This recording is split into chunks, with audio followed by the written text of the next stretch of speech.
Dickheads, like a pink laser beam of truth beaming from all over the internet to your brain hole. I am your personal dickhead, David Agronoff. We are welcoming a very important special guest for the first time to the Dickheads podcast. I have podcasted with Robin before, but on Postcards from a Dying World, we covered Helen Aloy, the Lester Del Rey story on the Science Fiction Hall of Fame series. Robin is a professor at Texas A&M teaching robotics. And robotics is your main focus, right, Robin? That is like, yeah. Artificially intelligent robotics. Yeah. Yeah. And Robin is also an author and has written, you edited a book, Robotics Through Science Fiction, which is the name of your podcast. And you do reviews and commentary and stuff about robotics and science fiction. So obviously, you're a person that we could not wait to have on the Philip K. Dick Hangout / Dickheads podcast. Robin, welcome to the show. Great to be here. I just been looking forward to this. This is super. Yeah, we are very excited to get into some deep discussions about AI. And one of the things that eventually we'll talk about is some of the movies in science fiction that you actually teach with your students and how you interact with your students talking through the lens of science fiction, because I find that really, really fascinating. But can we get a quick intro into how you got into science fiction and actual real life robotics? Well, I got into science fiction when I was 8 years old. I liked to read, was reading above my grade level, and I snuck off and got to where Dad had his cache of books, which thank God they were science fiction and not some sort of porno. But got into that little chest and looked through them, and I'd wanted to go to space, and so found one book that looked like it had bigger type and it had a wagon wheel space station. It was The Green Hills of Earth. So I started out reading that anthology and it was like never looked back. And so science fiction has been my love ever since. And I got into robotics in graduate school. So And so the career pursuing robotics, I'm sure it had something to do with the love and interest that science fiction spurred in you. But I mean, to actually take robotics seriously instead of just liking robots, what was the transition point there? oh, no, no, I don't have that up into the right curve of, oh, I loved robots as a kid and Asimov. I know. Uh, I was in grad school. I was coming back from mechanical engineering, going into computer science, and I needed to work for a professor who was in computer integrated manufacturing systems. And there was one guy I knew, and I didn't want to work for him. And we had a new guy who did AI robotics. And as a mechanical engineer, I knew robots was bullshit. This AI stuff was bullshit. But better the devil you don't know to work for than the one you do. So I signed up to work for him, and I just fell in love with AI and robotics at that point and never looked back. Just totally love it. And it's so interesting because like science fiction, you're talking about the mind. You've got context. You've got all of these things going together, and it has to all come together and make sense. So there you go. Absolutely. And I think probably your intense knowledge of science fiction was somewhat of a superpower. And or was it, or is it totally normal that when you engineers working on robotics, like, do you have a shorthand talking through the lens of science fiction? Often we do. Often we do. A lot of some roboticists, were motivated. Oh, I wanted to build a spaceship like Hal, and Yeah. I really like the fidelity, because that would actually be how you would do it, right? And so tend to be hard science fiction. So one of the coolest things is since 2018, I've been writing a monthly column for Science Robotics, a top science journal, and I do science fiction, science fact, and that callback to Campbell, of course. But get to say, okay, here's this, and here's what we're doing right now in robotics, and like the movie Companion, which I think's got a really nice PDK twist to it. Hey, is that real? Would you have a robot girlfriend? Would they do it well? Would you try to bash their head in and discover that's not where we keep the processor? Yes. We don't keep the processor up there. That's all the actuators, right? We need the stuff down here. But anyway, I digress. Well, no, I mean, we want to get into all those things. And I'm gonna jump ahead a little bit to some Philip K. Dick questions a little bit, but um, we can. I definitely want to move back into some popular movies and things that eventually, but since this is Philip K. Dick Hangout, what are some of your favorite science fictional ideas that came from PKD? They can be robot related or otherwise, but you have to discuss Phil sometimes in your classes, and how have you approached him? Well, how can you not? So in my book, Robotics Through Science Fiction, the first volume, I do second variety as an ethical thing. It's like, okay, you probably wouldn't do machine learning like this, and you probably, do the robots, but who's liable? Whose brilliant friggin' idea was this to put these robots on the moon and get in this no-win scenario? And now it's out of control and nobody's ever checking in on it, and the normal people are getting screwed over.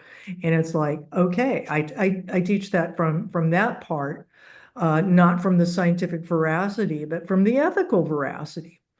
I just every time I look at my refrigerator, I go, why would anybody buy a smart refrigerator? Because it's just going to one day tell you, pay up, or I'm not giving you your milk, right? All those things with the domestic robotics, I thought he was dead on, and then the electric ant, like the electric ant. Yeah. Uh, I reread that one yesterday. It come up in something else. And for me, not only, okay, I'm a robot and nobody cares. Just go do your work, keep the status quo going. And I'm like, read the Electric Ant like decades ago, and now it's like, oh man, I didn't catch that nuance of it. Where at the end of the day, who cares if you're a robot? Just shut up and do your job. I got stuff to do. Um, Make it work. Hmm. I have to reread that one soon for my Dickopedia work. I'm doing the all the short stories for the Philip K. Dick Encyclopedia, and I haven't gotten to Electric Ant again, but I'm looking forward to that one. And and so that kind of like the issue in an Electric Ant that that you're bringing up is something that we're talking about all the time now with people starting to use AI on a day-to-day basis, and it's like you have the debates over people who don't want you to use AI for anything, and then the people who are like, well, it's okay to use it for this, and so I see what you're saying, but But and if so you woke now. up, right, and discovered you were a robot, Mhm, that would be traumatic. But it would be even more traumatic to realize everybody else knew you were a robot and didn't care, because they yeah. just wanted you to you know, go on with your life because they were counting on you, and it was more convenient for you to be a robot. They didn't really care about you, even though they said they did. And we saw that in Companion, uh, a, a non-PDK movie, but still the same idea. I just love that. The idea of, yeah, you're going to wake up, you discover you're a robot, and it's in everybody's best interest for you to just suck it up.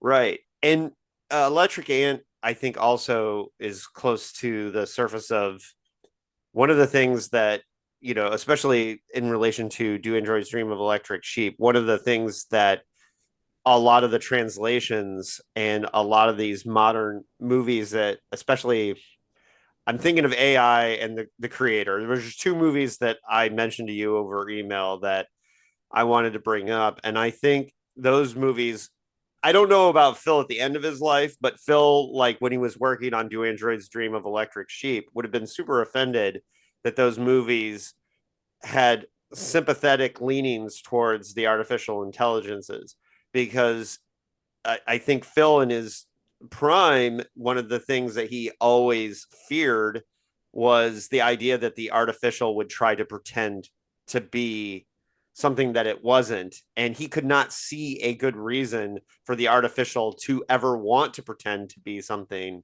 And so the Electric Ant is actually, uh, um, you know, because it's at the end of his life, towards the end of his life that he wrote it, I think he's kind of evolving his position. I don't know. How do you feel about this take that he had that he couldn't see artificial beings having a reason to want to pretend to be us?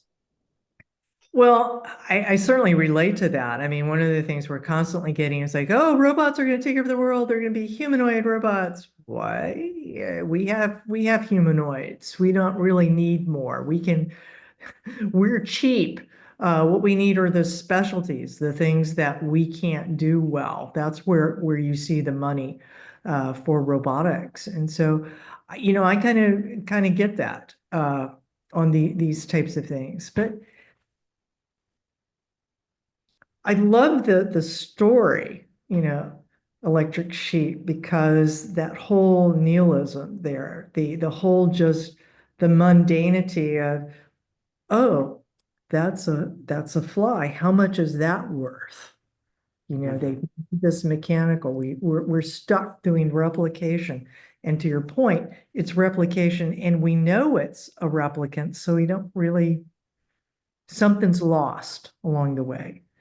And of course, the movie went in a totally different direction. Yeah, yeah. Of course. It, well, Ridley Scott didn't finish reading the book, so why would he understand the point it was trying to make, right? um, it's funny. Harrison Ford is the only person involved with that movie, and the first screenwriter are the only two people that actually finished the novel, um, which is just insane. That Um, I didn't know that, but well, Ridley Scott was coming out of his career in advertising and slick videos. I mean, yeah, pretty big themes, which it was, right? And Roy Batty got the speech, right? Get the memorable scene, but not the book, right? Not the story. So yeah, speaking of which, did you ever read Scalzi's um one? I'm trying to think of Android's Dream, which has a yeah. complete callback always to Andrew's Stream of Electric Sheep and to Scientology, and it's Scalzi, so it's just totally irreverent rather, and mashing together all these tropes. It was pretty funny. Yeah, I've always meant to read that one and I haven't. And I've read a couple Scalzi's, so I don't know why. Maybe it's too close to home. I just hadn't gotten there yet. Um, well, it so and I'm going to open up the floor a little bit more here in a little bit, but the one question that I really had, and you already mentioned Second Variety, but I've been writing a lot about Second Variety recently because I hosted a talk with the Los Angeles Library about their short story club about Second Variety. And one of the things about Second Variety is it's almost like um, it's a companion piece to Do Androids Dream because it's also about empathy, but in the sense of it's about these artificial beings that manipulate human empathy as a weapon. And so what I'm wondering is how do you view I think the thing that makes Second Variety such a horrific tale is that it is about these artificial beings learning to use the Davids as as a weapon by weaponizing the human empathy against them. But then you have to factor in that this isn't possible if this artificial intelligence couldn't figure out at least how to exploit empathy. So I'm wondering, like, what as a roboticist, like, what you think of that point that he was, toying with in 1952 when he wrote it, right? Well, I think he nailed it on the head, because if you look at how we're doing it in social robots, it's blatant manipulation. We're doing all these social engineering tricks to make the robot look like it's paying attention to you. And like ChatGPT, we sound correct, even though there's no there going on. And it's all manipulation. And some colleagues and I pulled together a paper on AI for Good, calling this out, going, hey, this is not really good. One of the researcher, Noel Sharkey, is particularly vociferous about this, we don't have robots that have emotions. We barely have a model of how a computational model that could put into any kind of code and stuff. And yet we're doing facial features and the little looking down at the end of sentences and stuff to, just strictly to get you to buy in. And we can show that you'll believe it more, you'll trust it more because we've never had that. We've always anything that moved, and this was Cliff Nass's work, is that anything that moves, we're going to treat like this part of the brain is going to treat you like you're an animal or a person or something. You're alive. You have an intention. You have stuff going on. You want to survive. You want to get through. And so we're in it. Here, robot doesn't have that, but it's just they're manipulating you to get you what the programmer, the developer wants you to do. And I find that heinously unethical. Heinously unethical. Well, and then we have like these AIs that are being trained by the internet and then become super racist and or like start taking on these things because they're like learning from these generative models. And so one of the things that's interesting to me is how effective the Davids are at exploiting the empathy. Like, I think we're light years away from that kind of are we that far away from programming where it could figure out how to trick us really well? I mean, we do. There was that story on the New York Times about the woman that was dating her that her she was she thought she was in a relationship with her chat bot, right? So I mean, how far away are we from these machines being able to manipulate our empathy? Well, I think the software for manipulating our empathy is already there, right? We're seeing it with the generative AI. What falls apart in second variety is, okay, there's a lot of hardware there, and there's a lot of subtlety of hardware to build a David. And where those resources, how are you building this? Where are you getting all the spare parts and the precision Right. meaning and the skin texture and all of this for that? I mean, the software can see quicker than the hardware on that, on the limited stuff. So Yeah.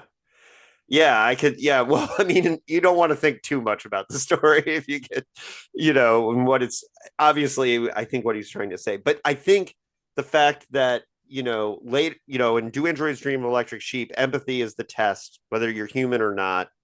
And then, and then you have, he played with that theme before in The Hanging Stranger, and he played with that theme in Second Variety. So I think that all comes back to Phil's ideas on like he can't get his head around artificial beings like wanting to actually be us. Now, I'm wondering how much you guys. I just listened to a debate online about whether consciousness was emergent or fundamental, and it was a physicist and I don't know who the other person what the other person was, but it was host as a physicist podcast.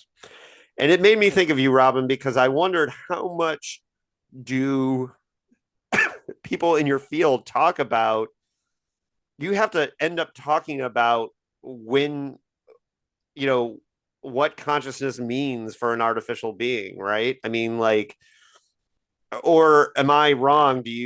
Are you laughing at us people who think that consciousness is a part of your debate? I don't know. I'm not a roboticist, so. well, there's a lot of forms of roboticists. The AI roboticists worry about that to a certain degree. Roboticists in general worry about hardware, but the software in there. And there's a debate in the community as to whether this idea of consciousness and self-aware, what does that mean? We don't know. And when we're talking about consciousness like equivalent to a human or a dog, a dolphin, there. And so we're beginning to see a little bit of a push now of thinking about robots in terms of animal breeds rather than morphology. It's like, well, how smart is a dog? Well, a dog's pretty smart for what they do, but they have different hunting dogs or shelties do different things than say a pit bull. Oxen, elephants, they all have these interesting niches and they're pretty smart for their niche. What does that mean? And do we, you know, what's the difference between sapience thinking and sentience, which is having feelings? And where does that come through? And we also know that emotions are pretty low in the brain.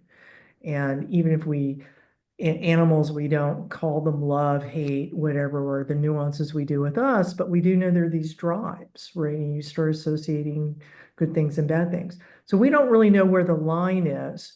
We also don't know there's a debate over what's the advantage. Do we need to duplicate a person? I mean, Right.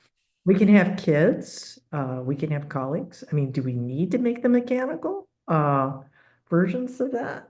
Maybe that's not necessarily a good thing to be aiming for. Why would we be doing it? And where would be the money in that? So, yeah. Right. Now, so you're constantly, interacting with the next generation of people working on these issues as a teacher. And so you told me that you love to bash on the movie AI with your students, or that's one of the final projects that you kind of put them through is that movie. Tell us about how you talk about these major works of science fiction with these students specifically. I thought it was really funny that you specific. I mean, AI is obviously the movie's called artificial intelligence, so it's got to be one heavy on your radar. But how do you approach these movies with your students? Well, first off, let me just say the movie Artificial Intelligence, it was based on Super Toys Last Fall Summer, the Brian Brian Aldiss Aldiss, yeah. brilliant story. Brilliant, short, to the point, totally timely now with Chat GPT, with the little boy pass the test or get the same response from the mom, probably. And then it got blown out of proportion. And then Spielberg's teams just started making up shit, and using words out of context and stuff. So I tell my students, this is your take-home final for your AI class, is that you got to be able to walk the walk and talk the talk. So this is what people think of artificial intelligence. They're being exposed to, everyone's seen the movie, and they think somehow it's all about humanoid robots and they're going to do this and this. Tell me what's right and what's wrong about this movie, and we'll see if you pass the course. It's a little more structured for the final exam, but there it is. As one person said, I think it's cruel. I've already watched this movie once. Don't make me watch it again. Bad, and it's long. It's like, yeah, sucks to be you. Do it. Yeah, you want to pass? Final grade. Let's do it. Yeah. Well, and I don't hate the movie myself, but I'm also not a robotics expert, so I come at it more, with less knowledge. There is that whole speech that Jude Law's character gives about they made us too smart, too quick, and too many, and we are suffering for the mistakes they made because when the end comes, all that will be left will be us.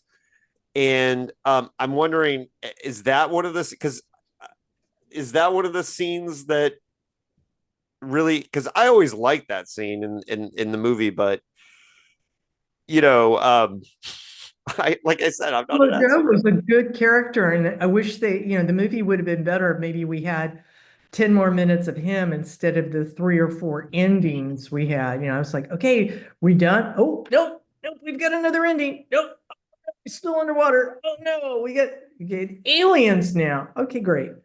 Yeah. Well, and I will just plug my co-host who's not here tonight from the Dickheads podcast in his book Strange Love Country that I read that quote out of. He um he does a really good job of counterpointing that AI and 2001 are like 2001 is the dawn of man and AI is the dusk of man, and it's kind of bookending Spielberg or Kubrick's thing. And it's really interesting juxtaposition because at the same time you have the killer AI in 2001 in the Dusk of Man, and then in the one that's or the Dawn of The- Man, and then in the Dusk of Man you have this AI who witnesses the end of our species, right? And kind of survives it. And so I see those as thematic things that make sense, but I could also see where anybody who's coming at it from a robotics perspective would probably just be like, oh my God, what are we talking about?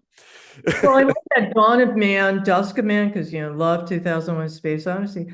But 2001: Space Odyssey was super realistic, Yeah, uh, high scientific veracity. not Spielberg's AI. version was not, okay, and I kind of twinge being a Kubrick fan is that he died and Yeah, Spielberg picked it up, and I think and Spielberg said he talked to Kubrick and he carried on the tradition. I'm going, oh, this looks like a Spielberg movie, not a Kubrick movie, but yeah, totally. Oh no, and I get that. And but what about this recent movie, The Creator? Because and I I was really disappointed by this movie because I had high hopes for it because I thought it looked really good in the trailers and I liked Rogue One a lot and and but I thought it was a really bold choice for the filmmakers to make sympathetic AI characters around the time when when every writer in the world was hating on AI. But that being said, I thought this movie just was almost more pure fantasy than it was having any kind of realistic vision of AI. Was there anything? Because I know that intro is the scene you said that you talk a lot with your students. Are you talking about? that Um, timeline, that black and white, here's the history of AI, that's the yeah, counterfactual timeline. Well, I'm looking through that going, wait, I've seen that robot before, or I haven't seen that robot before, and started looking up. They pulled together actual robots, footage like from old BBC files and some things, and they did some clever editing on the hexapod robot, the crunchy one with the lots of legs that was walking around and stuff. But they brilliantly did a lot of real robots and for the timeline, and then deliberately tried to not use robots we've ever seen so that they could get that counterfactual going. And the one thing, the pivotal thing is in the 60s, somehow we made AI work. And then that gets yeah, propagated on, and that didn't happen in the 60s and still really hasn't happened before. But I and that's thought, where it sets up the alternate timeline, the hinge point. Yeah, yeah, which I really enjoyed that, and I was really fortunate for science robotics. We got the production team, the producers, and the special effects guys actually talked with us about it, and the hours and hours they spent trying to find footage and stuff, and everybody loved that article because, and doing the video of the timeline because we were like, oh my gosh, yeah, I do kind of remember that from before, or those of us who are old enough. And then the other ones are like, oh, I didn't know we did that back in the day that, they had, Meredith Thring had done this and so yeah. had done this. So that was kind of cool. I'm not saying it's a bad movie, and I actually it's funny. I use it as an example all the time of a movie that I enjoyed, even though I disagreed with it politically. Because like one of the things that I don't like about it, and I know Keith said in the chat that it kind of defangs AI. I thought the movie would have been better if there were negative forces on each side. It just would have been better tension and drama, like that there was bad actors in the AI community and there was bad actors in the US government. It would have made it a better movie.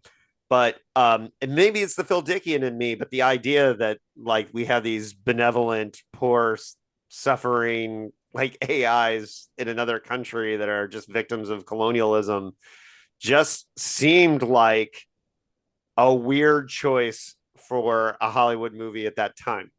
but that's just me. No, I was with you. I was like, why would you build a robot with a chunk out of it? But it's great special effect, but I would actually need that space for stuff. Uh, Yeah. you know, yeah, and that whole again, sad, Asian robots versus, bad Alice and Janie American Girl Boss. Yeah, Yeah. that probably wasn't, my favorite theme there. But the timeline I adored. The timeline I adored. Yeah. Yeah. No, that was good stuff there. Um, I've had some fun. One of the co-hosts, longtime co-hosts of this show, Anthony Trevino lives here in town. He and I one time had this whole like long discussion on whether PKD would have hated Data or not on Next Generation. And I don't know how much we could have gotten Phil to sit down and watch that much Star Trek to have like an actual feelings on With Data, but with Star Trek, yeah, well, he did like the. I mean, he made references to Star Trek and Flow My Tears, but and I the thing about Phil that he's one of the few science fiction writers that didn't try to pitch a treatment for a Star Trek episode around that time, and so I mean, we know he liked Mission Impossible, so why wouldn't he like Star Trek, right? But he died before Next Generation, so we don't know if how he would have felt about Data. But it's interesting to me because they spent 7 seasons trying to humanize Data, and eventually he got the emotion chip and all that stuff. But what's interesting to me is I always had this funny whenever I see Data now, when I'm watching it, I think like, oh, how would Phil treat this scene where like he's learning to dance? Like, would he think that's horrifying? Would he think that's freaky or whatever? And I'm wondering how Data as a character is somebody that the AI community like feels about, like, because the rest of us don't have as much connection to thinking about how he's thinking or whatever. oh, so when the Next Generation was on, we had one or two roboticists would say, well, my goal is to build Lieutenant Commander Data. And somebody in the back of the room would say, my goal is not to be in the same room with you. Okay. Right. Um, Snarky, roboticists are snarky, but it was kind of a weird goal. Why are you trying to build something that's human? Why are you not uh doing something that can complement people, go in different directions? That's why I always loved Ian Banks's Culture Universe. The AIs were different and happy to be different, and they would die for humans who were quirky, and humans would die for the minds, for the AIs. They were just separate but equal kind of thing. Mhm. And I always thought that was kind of a cool thing. They did things differently. They shared had commonalities of sort of that sentience and sapience, but everything else was different. And okay, you be you and I'll be me, and we'll just make it work. I think Star Trek did more interesting stuff with the Doctor on Voyager, actually, as far as artificial intelligence and we're gonna get he's coming back as a character, and I just saw Robert Picardo talking about the fact that he's had to wrestle with the fact that the Doctor is now an AI being that's been living for 900 years in the new show, in Starfleet Academy, and he has had to think a lot about like what it means to have been an artificial being for 900 years. And like, I think we're going to see some really exciting stuff when Starfleet Academy comes on, as far as that character. Well, But I hope it's better than some of the latest iterations. Just my little snark there. But remember uh Picard from Total Recall, Johnny yeah, Cat. Yeah. So he's yeah. actually been a robot for even longer. That's true. That's true. And PK related stuff. All right. So that's my questions. Um uh so anybody can jump in and ask questions. The down in the reaction in the bar, you can raise your hand. Gil, I know you've got stuff. Why don't you take off, Gil, and then I'll look for raised hands. All right. Well, luckily I found my 25-year-old term paper on man-made man from San Francisco State University. And apparently I'm quoting from Igor Alexander and Piers Burnett's Reinventing Man, The Robot Becomes Reality from way back in 1983. Anyway, they are talking about Frankenstein, the sort of their first Yeah. man-made man. Maybe you Yeah. can point us to an earlier one. But anyway, here's what they say. Much of Frankenstein's power comes from its combination of the old idea that there were limits beyond which man explored knowledge at his own peril, with the modern romantic theme that human nature compelled him across that forbidden frontier. The plot also contains a novel psychological twist, and this is what I like. The monster is Frankenstein's creation, not only because he brings it into physical existence, but also in the sense that it is his rejection of it that guarantees its malignancy. Yeah. Right. So, I mean, it just seems like a really beautiful sort of slow pitch over the plate to bring us to a point where we can contemplate how does capitalism guarantee the malignancy of its robotic creations. Yeah. So the capitalism, that interesting, because I always think of Frankenstein as the transgressive, right? And, Sure. well, you weren't supposed to do that. And what are we doing with robotics that we weren't supposed to do?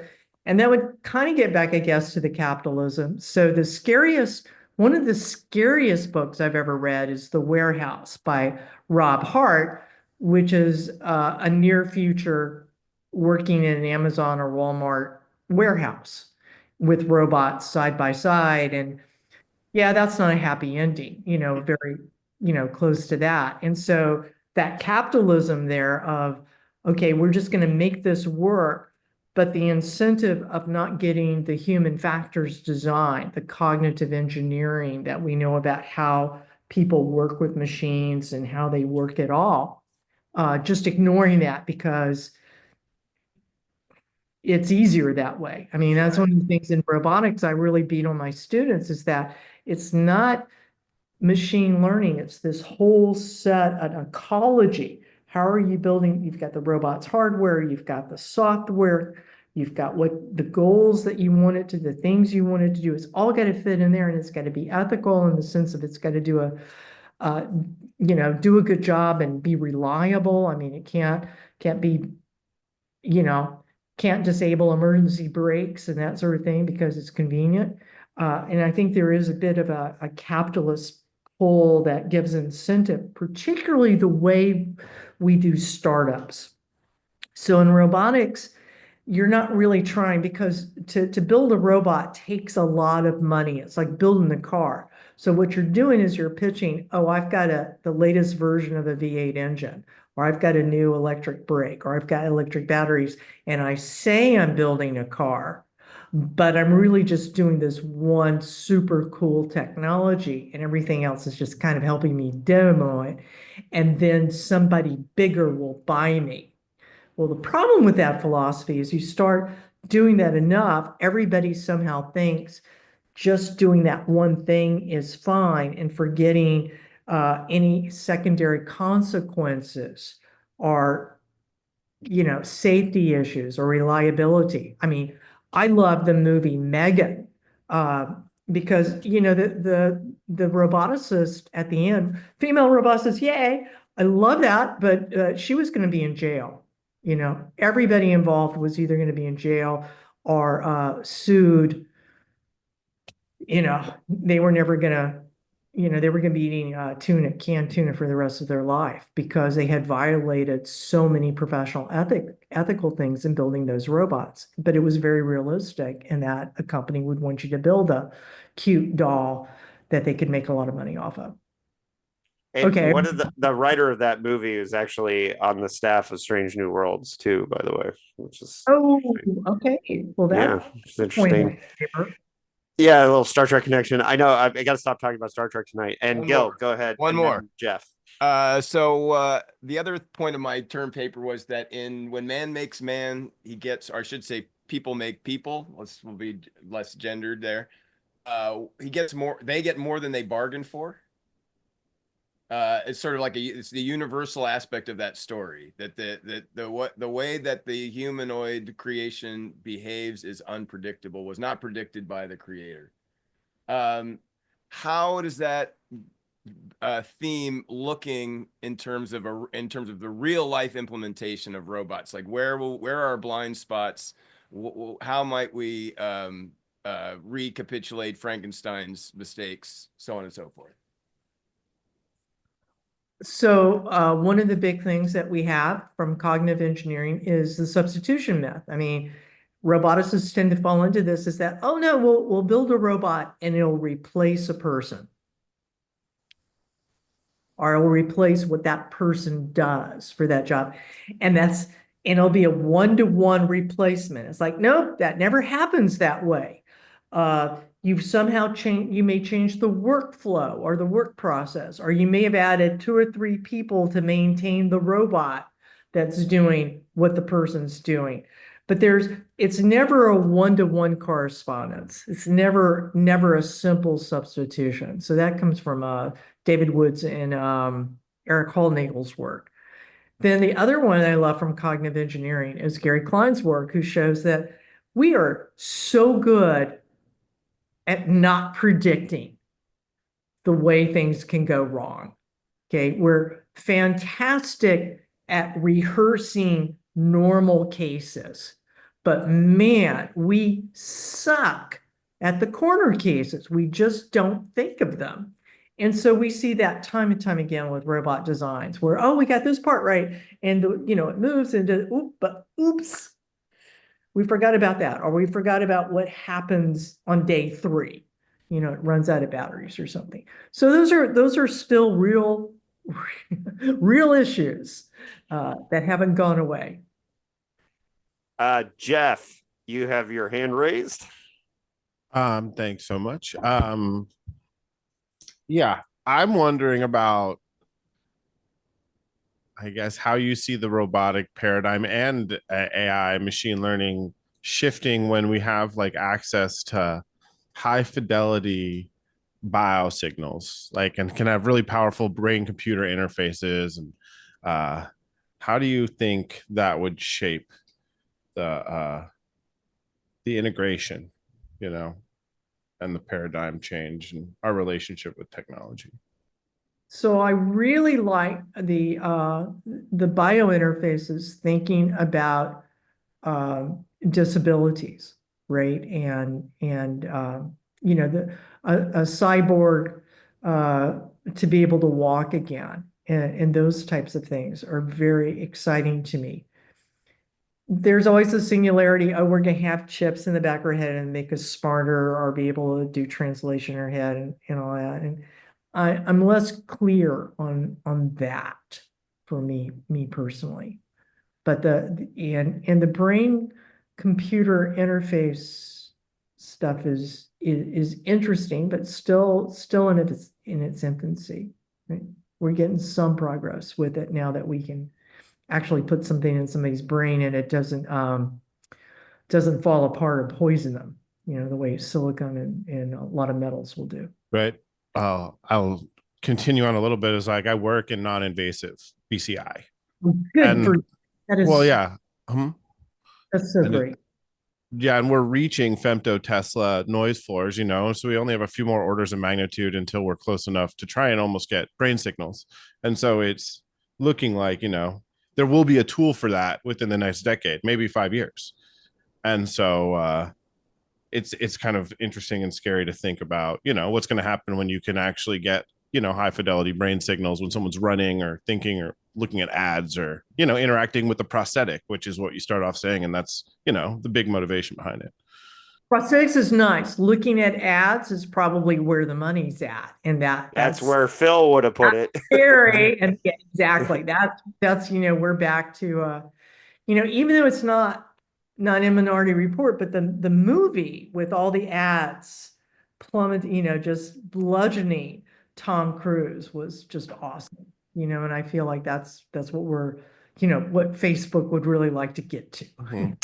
Well, and Phil did that in Unteleported Man as far back as the 60s. So um he definitely played with that. But great question, Jeff. Thank And do you have anything else, Jeff, before we move to Tom? That's it. Thanks so much.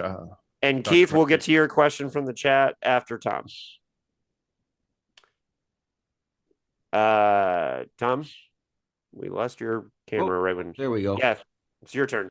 Thank you so much. Thank you so much for being here, Dr. Murphy. It's a real pleasure to be able to connect with you. I have two questions. One is sort of philosophical, and one is more technical. So the philosophical question, when you mentioned, having a roboticist colleague, say, I want to build Lieutenant Data, and then I think back to Frankenstein.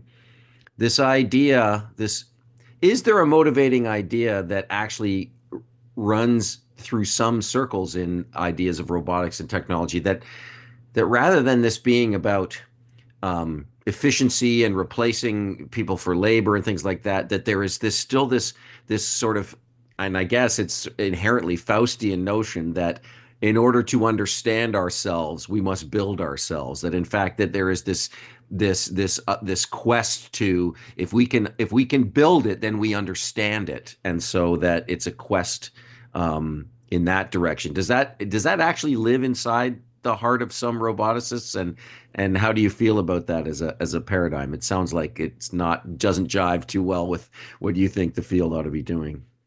Well, who knows what lives in the heart of other roboticists? I'm not even sure I know what lives in the heart of me as a roboticist, Tom, but we have had little snarky comments where us women roboticists have pointed out that it seems to be guys who are all about, oh, we must make humans. And it's like, no, I think we know how to do that. Yes.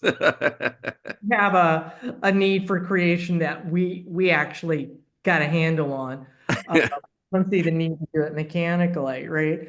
But I think there is, I think, some people are certainly just like, can we understand more about ourselves through that? And the same thing we do with science fiction, right? Is that the good science fiction is both the science and what does that mean about us? Mm-hmm.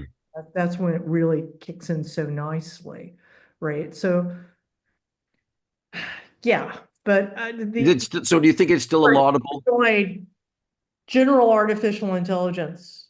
Why? I Mm. don't get it. A lot of Mm. people in robotics don't get it, and a lot of Mm. people are like, that's just a red herring, because Mm. it's really kind of cool. The lawyers who are worried about the trolley problem and stuff, and it's like, oh my God, that doesn't even work this way. These things that it's very ethereal and nice for philosophy and law classes, but Uh-huh. not so much.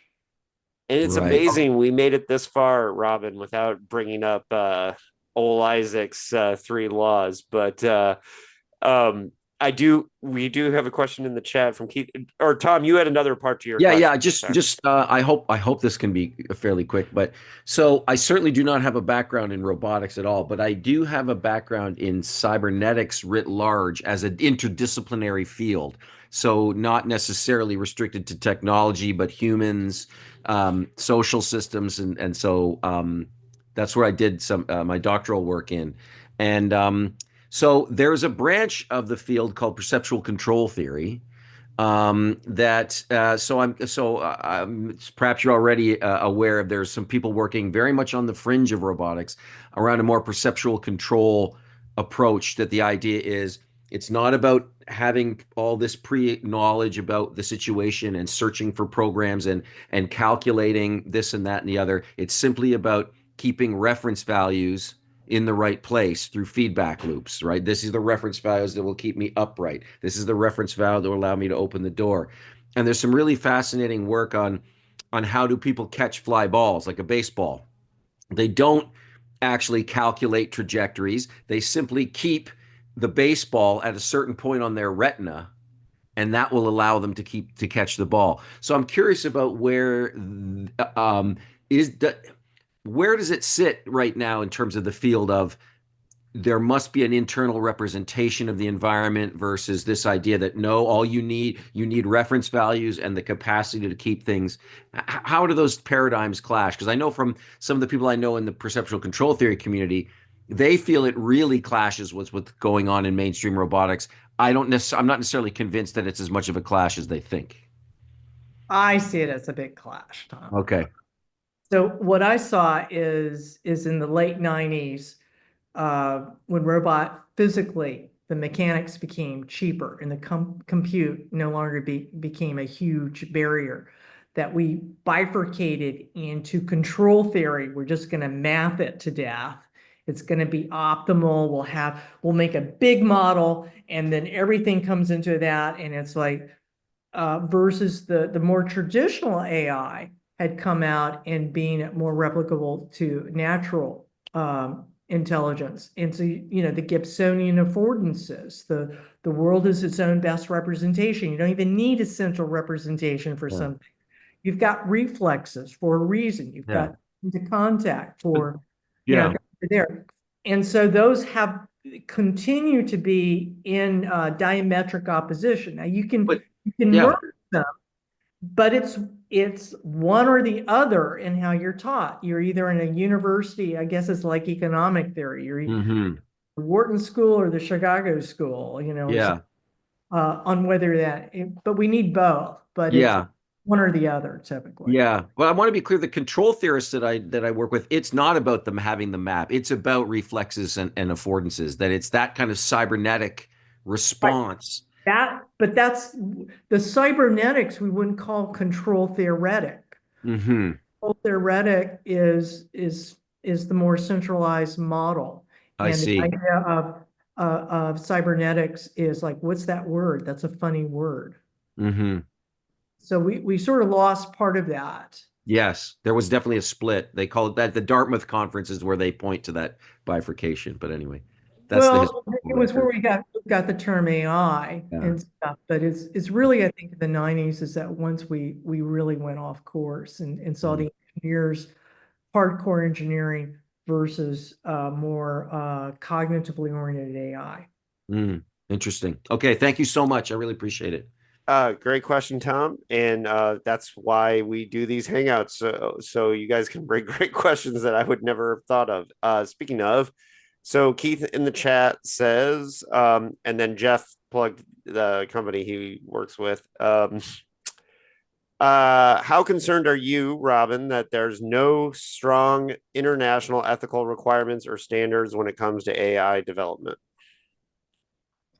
Well, I think the EU would beg to differ. They think they got it all covered with the EU AI Act back from 2023. The fact that none of us can figure out operationally what it means is apparently not supposed to be an issue for the rest of the world, but no. I'm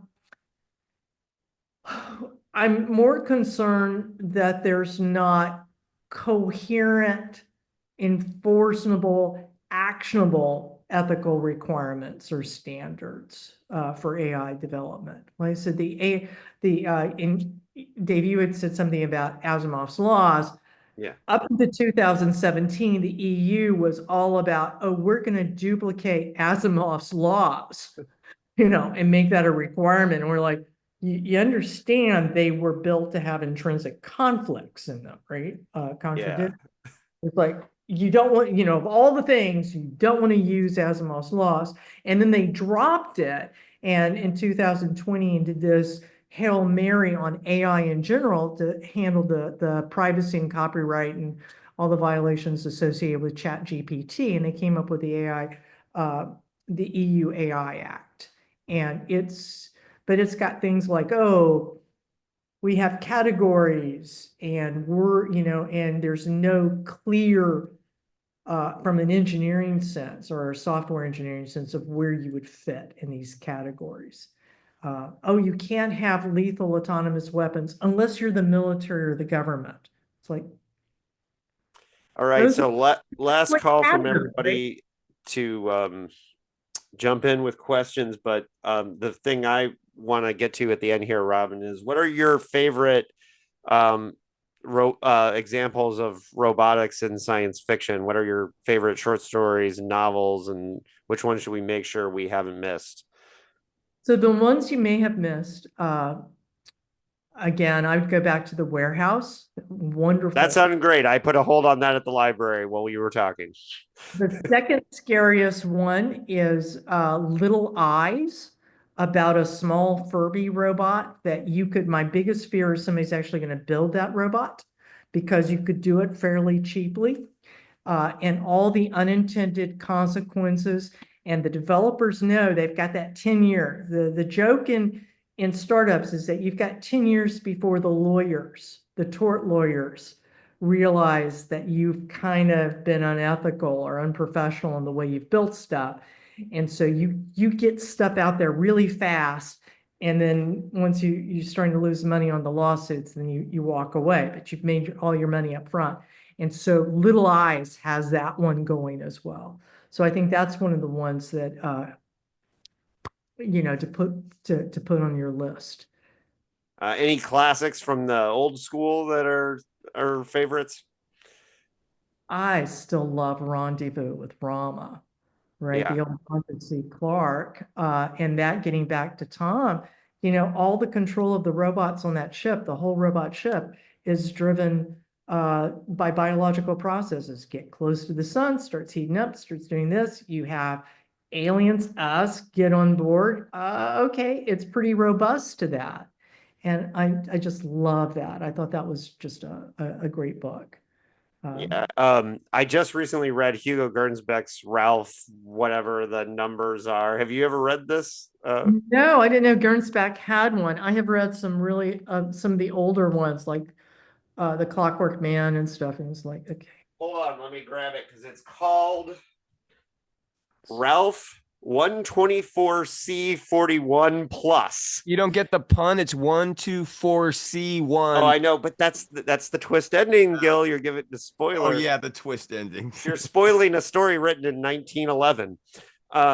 Yeah, so he originally wrote this in 1911 and serialized it in Modern Electronics, and it's basically him envisioning his world 300 years in the future from a 1911 perspective.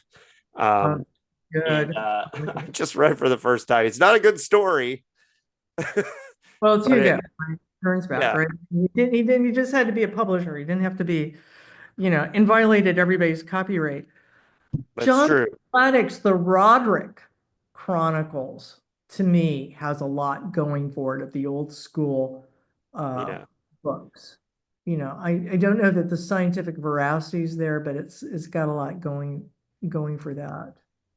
Well, Rob, maybe you and I should talk again in the future about Electric Ant when I get there. Because I have read it before, but I haven't read it for Dickopedia, and reading for Dickopedia, I have to go much deeper into these things. So, but hey, this Robin, again, you brought it for Helen Alloy. People should really check out that that episode of Postcards from a Dying World. You really brought it on that one too, especially because that's a really bad story in a lot of ways. Well, yeah, it was one of the first, right? And they're muddling their way through. I mean, a lot of the old stuff is not brilliantly. Tell the folks how they can find your work, your column, your podcast, like all the stuff you're doing. You're doing great stuff. Website, spell it out, roboticsthroughsciencefiction.com. And on Twitter and other things, it'll be Robotics TSF. Couldn't get RTSF because that's actually a guy named Robert Tucker something, and he wouldn't sell me the name, and that's fine. That's too bad. For that, and probably if you do Robin Murphy roboticist, you can usually find me and the stuff there. So the stuff I do for science robotics is behind a paywall, but if you go to the roboticsthroughsciencefiction.com site, they give me a link that goes behind the paywall. So. Nice. I feel like, Robin, we could pick your brain for like 10 hours, this group, if we really got into it, but we want to respect your time. And thank you for joining us on at the Hangout, and you're more than welcome to stay. But of course, you're not. Your part is done. Robin, this was great. I really love your input, and people really check out your book reviews are fucking great. That's how I found you. I love it because you. I actually found you through. You did a review of a Stanislaw Lem. Liam, which we had a really great say. It'll be coming out soon on our feed. A really great discussion with Ray Naylor about Liam coming up. That will be coming up on the feed. And I just really appreciate all the work that you do. So thank you for joining us, folks at home. Keep it paranoid. Stay paranoid. We will be back with the Dickheads podcast. And believe it or not, in real time as we record this, our 6-month delayed episode about Radio Free Album came out tonight. Finally, we recorded it 6 months ago, but so we'll be talking about that. Robin, thank you for joining us, and we are done for the Dickheads podcast.